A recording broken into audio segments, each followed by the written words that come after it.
Gabaasa tarkaanfii gooticha waraana bilisummaa Oromoo Jimaataarraa Muddee 19 2025 isiniif dhiyeessaa an amansiis kaayyoo waboon godina lixa Wallaggaa aanaa Beegii keessatti humna diinaa irratti tarkaanfii fudhachuu beeksise. Abdii fi wanteen uummata Oromoo waboon diina maqaa sakattaa jedhuun saamicha, ajjechaa, gudeeddii fi gochoota farra namummaa hawaasa nagaa irratti raawwachuuf bobbaate irratti guutuu Oromiyaa keessatti tarkaanfii gurguddoo irratti fudhachuu jabeessee itti fufeera. Bifuma kanaan godina lixa Wallaggaa aanaa Beegii ganda Acii Hordaatti dheengadda Muddee 18 2025 milishotaa fi kaadiroota maqaa gibira jedhuun hawaasa saamuuf deemtu irratti tarkaanfii laalessaa fudhateen ajajaa milishaa nama maqaan isaa Dhugaasaa Guutaa jedhamu battalatti ajjeesuun milishaa maqaan isaa Jamaal Horaa dabalatee milishota biroo fi kaabinota waliin turan madoo ulfaataan adabeera. Kaabinoonni madaan dhabamuun humna waraanaa guddaa bobbaasuun barbaachisaa jiraachuun barameera. Tarkaanfii kanaanis gama meeshaan qawwee AKM 1 rasaasa AKM 90 fi gumbii lama irraa hiikuun galii moonaa qabsoo bilisummaa Oromoof godheera. Tarkaanfii waboon fudhatu jabaatee itti fufaa injifannoon uummata Oromoof. Lixa Wallaggaa aanaa Aayiraa keessatti waraanni murna bilisiginnaa fi kaadiroonni sirnichaa leenjii milishummaaf dirqamaan qonnaan bultoota ukkaamsaa jiraachuun ibsame. Jalwabii biyyaa waan qindeeffate qaba.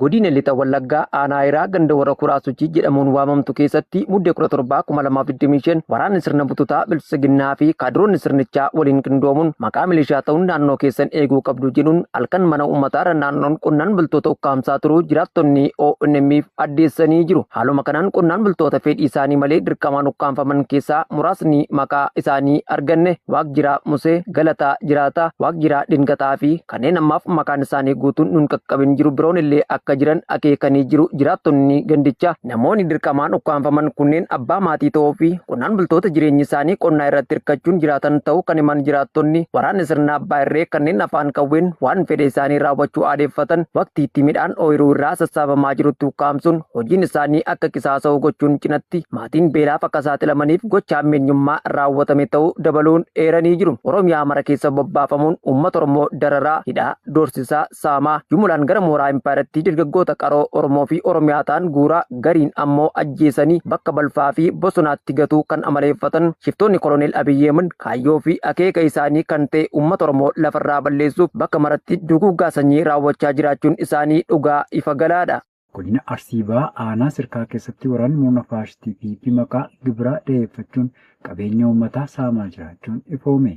Dabalatasaaf Jaaleeraan Gameessaa. Godina Arsii Bahaa aanaa Sirkaa keessatti Muddee 15 2025 irraa kaasee hanga yeroo gabaasni kun qindaa'eetti maqaa kaffaltii gibiraan qabeenya uummataa saamaa jiraachuu jiraattonni aanichaa arraata biyyoolessa Oromiyaatti himan. Akka jiraattonni jedhanitti waraanni naannicha keessa bobbaafaman maqaa garaa garaa da'oo godhachuun saamicha daangaa darbe raawwataa jiru. Lafa xiqqoo irratti maallaqa 15,000 dirqamaan uummatarraa funaanaa jiru. Namoota maallaqa kana kaffaluu hin dandeenye ammoo ergama qaama biraa qabdu jechuun reebaa fi hidhaa jiraachuu dubbatu. Rakkoon nurra ga'aa jiru gurraan dhaga'uuf daran yaaddessaadha jechuun kan himan jiraattonni saamichi kun kan bubbule ta'uu fi uummannis qaama itti iyyatu dhabee dararama ulfaataa keessa jiraachuu dabaluun addeessanii jiru. Qaala'insa jireenyaa impaayera Itoophiyaa mudatee jiru wal qabatee saamichi daangaa darbe uummatarra ga'aa turee fi jiru ammoo uummata rakkoo hamaaf saaxilee jiraachuu jiraattonni goleewwan Oromiyaa irraa dubbisne irra deddeebiin iyyachaa turuu isaanii isiniif gabaasaa turuun keenya ni yaadatama.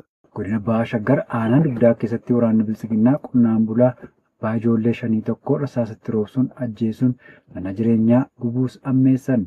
Jalkannaa sabaa dabalata qaba. Godina Bahaa Shaggar aanaa Dugdaa ganda Baqalee Girrisaa iddoo addaa Odaa Jaarii jedhamutti kaleessa Muddee 18 2025 waraanni bilisiginnaa ajjeechaa uummata nagaa guyyaa guyyaan raawwatu jabeessuun abbaa ilmaan 5 nama maqaan isaa obbo Lammii Caalaa jedhamu ganama qe'ee isaatti marsuun yeroo inni manaa gadi itti ba'u leenjii milishummaaf barbaadamta yeroo jedhanitti waan dideef qofa rasaasa itti roobsanii ajjeesuu jiraattonni gandichaa arraata biyyoolessa Oromiyaatti himaniiru. Ajjecha suukanneessan kun sababa tokko malee waan inni ani jireenya koo gaggeeffachuun natti ulfaateera maatiin koo ana eeguu fi isaanin jiraachuuf hojjechuun qaba jedheef qofa nama hirmaannaa dhaaba siyaasa kamuu keessaa hin qabne ajjeesu jiraattonni gandichaa ibsan.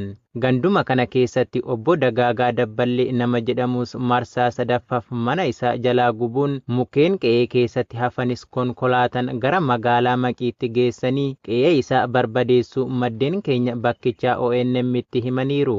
Achuma aanicha keessaa ganda waldaa Magdalaa keessatti dargaggoota lama kan dhalataa gandichaa ta'e tokkoo fi tokko immoo kan sabaan uummattoota kibbaa ta'e ooyiruu keessaa baasuun lafa namni arguu hin dandeenye geessanii rasaasa itti roobsuun ajjeesanii reeffa isaanii maatii dhoksanii bineensa nyaachisuu arraatni biyyoolessa Oromiyaa gabaasuun isaa ni yaadatama.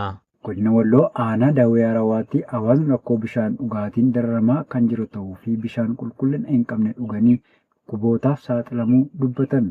Caalaa Mansiis Kaayyoo dabalata qaba. Kaaba Oromiyaa godina Walloo aanaa Daawwee Arawaa baadiyyaa aanichaa gandoota akka Makaabee, Doddota, Hilloo fi Qalqasha jedhaman dabalatee gandoota hedduu maqaan isaanii hin caqafamin keessatti uummanni aanichaa waggootaniif rakkoo bishaan dhugaatiin dararamaa jiraachuu jiraattonni dubbisne kun ibsu. Akka jiraattonni kun dabaluun dubbatanittis ujummoon bishaanii duraa gandoota bakkichaan walitti yaane waraabbachaa turre kan waggoota danuu lakkoofsisedha. Amma caccabee suphaa tokko malee jira. Nuti ammoo magaalaa irraas bitachuuf baadiyyaa jiraannaa guyyuu bishaan bitannees hin dandeenyu. Otuma ni bitanna ta'eyyuu achi fiduu nutti cimaa. Kanaaf nutis filannoo biraa waan dhabneef yeroo ammaa bishaan qulqullina hin qabne lagaa dhugnaa. Namoonni hedduun kanumarraa ka'uun rakkoo fayyaaf saaxilamaa dhufaniirus jedhu.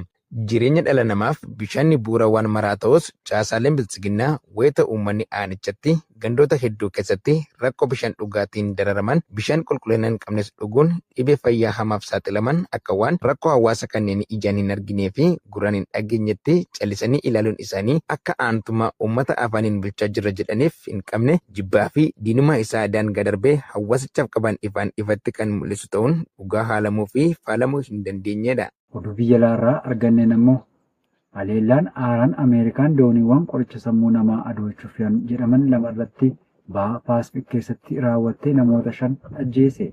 Caalaa Boodhugaa dabalata qabdi. Ameerikaan dooniiwwan lama baha Paasifik keessatti daldala qoricha sammuu namaa adoochuu irratti bobba'an jedhaman irratti haleellaa raawwachuu ishee ajajni kibbaa Ameerikaa yookaan Saawuskaam beeksiseera. Hojiin kun kamisa kaleessaa qajeelfama ministeera ittisaa Piiteekseet jalatti kan raawwatame yoo ta'u bishaan idil addunyaa keessattis kan raawwatame Joint Task Force Southern Spear ta'uun ibseera. Dooniiwwan kunneen daandii daldala qoricha sammuu namaa adoochuun beekaman baha Paasifikii keessaa akka ce'anii fi hojii daldala qoricha sammuu namaa adoochuu irratti bobba'aa akka turan odeeffannoon mirkaneesseera jechuun ajajni kibbaa Ameerikaa X irratti ibseera. Gochaa kana irratti walumaa galatti shororkeessitoota qoricha sammuu namaa adoochuu 5 ajjeefamaniiru. Doonii jalqabaa keessatti 3 fi doonii lammaffaa keessatti 2 humni waraanaa Ameerikaa kamiyyuu miidhaan irra hin geenye jechuun dabalee ibseera. Haleellaan yeroo dhiyootti raawwatame kun erga waraanni Ameerikaa doonii qoricha sammuu namaa adoochuu jedhame kan biraa rukutee namoota 4 ajjeesee guyyaa tokko booda lagannaan haaraan kun lakkoofsi namoota duulaa Ameerikaan Kaaribiyaanii fi baha Paasifik keessatti geggeessiteen du'anii 104tti ol guddiseera.